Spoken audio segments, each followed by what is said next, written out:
أعوذ بالله من الشيطان الرجيم بسم الله الرحمن الرحيم الحمد لله رب العالمين والصلاة والسلام على من لا نبي بعده إلى يوم الدين. Chers frères, chères sœurs, assalamu alaikum wa rahmatullahi ta'ala wa barakatuhu.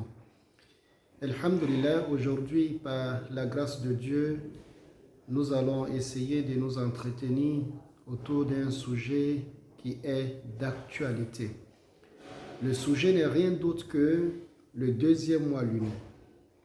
Nous savons que chaque année, nous assistons à une tradition qui est le fait de dire que le deuxième mois lunaire, qui est le mois de Safar, est un mois maudit, en guillemets, est un mois qui, lorsque le musulman célèbre un mariage ou lorsque un mariage est célébré dans ce mois, c'est un mariage qui n'aboutit pas.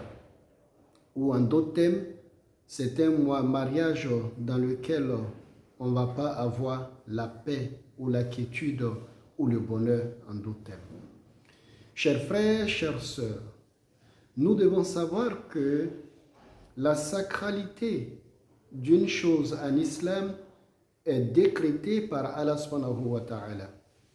Et lorsque quelque chose doit être maudite, la malédiction attribuée à une chose doit être une émanation d'Allah subhanahu wa ta'ala ou le prophète alayhi salatu wa salam.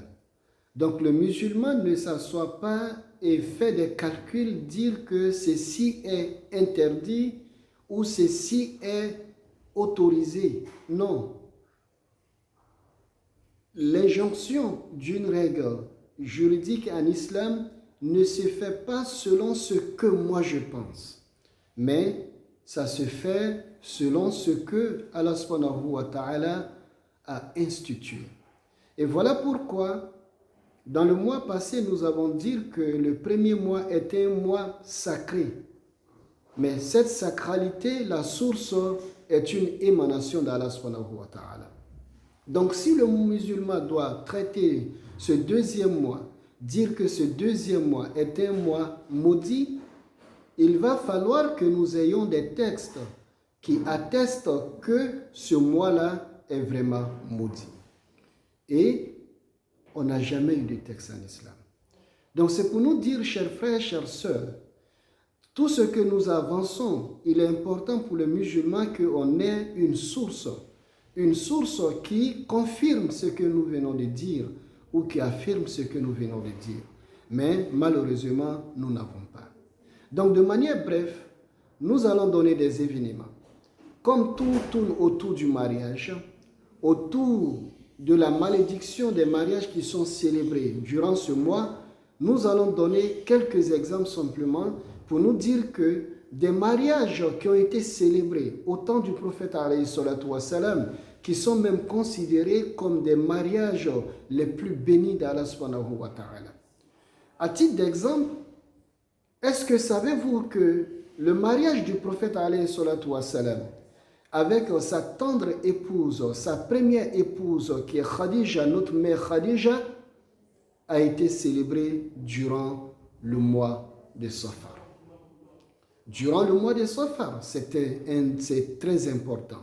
Pourtant, lorsque nous lisons à travers l'histoire du prophète alayhi salatu wa salam, on va se rendre compte que c'était un mariage qui a été très béni par Allah subhanahu wa ta'ala. Un mariage que le prophète alayhi salatu wa salam n'a jamais oublié, au point où, même malgré tous les autres mariages que le prophète alayhi salatu wa salam a fait, le prophète ne cessait de rappeler ce mariage avec notre mère Khadija, au point où certaines de ses épouses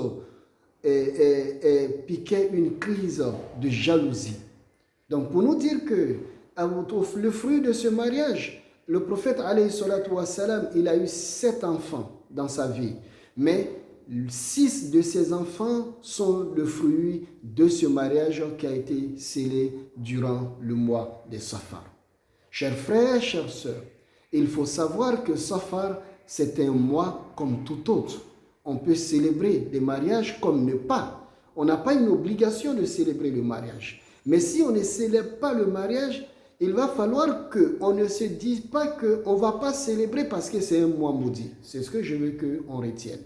Deuxième mariage encore plus important, c'est le mariage de l'imam Ali karramallahu wajh avec Fatima, qui est la fille du prophète alayhi salatu wassalam.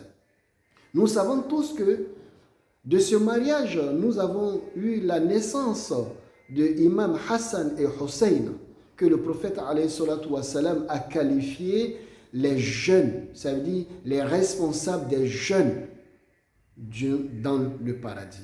Donc c'est pour nous dire, chers frères, chères sœurs, si le prophète alayhi salatu wassalam a célébré son premier mariage durant ce mois, qui a été un mariage béni de par Allah subhanahu wa ta'ala, si l'imam Ali, qui est le cousin direct du prophète alayhi salatu wassalam, a épousé la fille directe du prophète alayhi salatu wassalam, qui elle-même est le fruit du mariage de Khadija avec Khadija, qui fut durant le mois de Safar, qui est le deuxième mois, chers frères, chères sœurs, nous devons comprendre que le mois de Safar n'est pas un mois de malédiction, n'est pas un mois où le mariage ne sont pas réussis, mais c'est un mois comme les autres mois. Lorsque nous faisons le mariage durant ce mois, en respectant les critères du mariage, Allah subhanahu wa ta'ala va bénir notre mariage. Pour conclure, je ne dis pas que forcément il faut faire les mariages durant ce mois, mais je veux simplement qu'on ne refuse pas de faire le mariage durant ce mois dans l'intention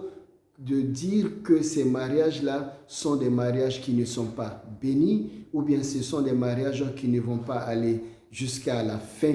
Ce sont des mariages qui vont échouer et le produit de ce mariage-là ne va pas être béni par Allah subhanahu wa ta'ala. Qu'Allah nous donne la bonne compréhension de l'islam et que Allah nous facilite la bonne pratique de l'islam. Assalamu alaikum wa rahmatullahi ta'ala wa barakatuh.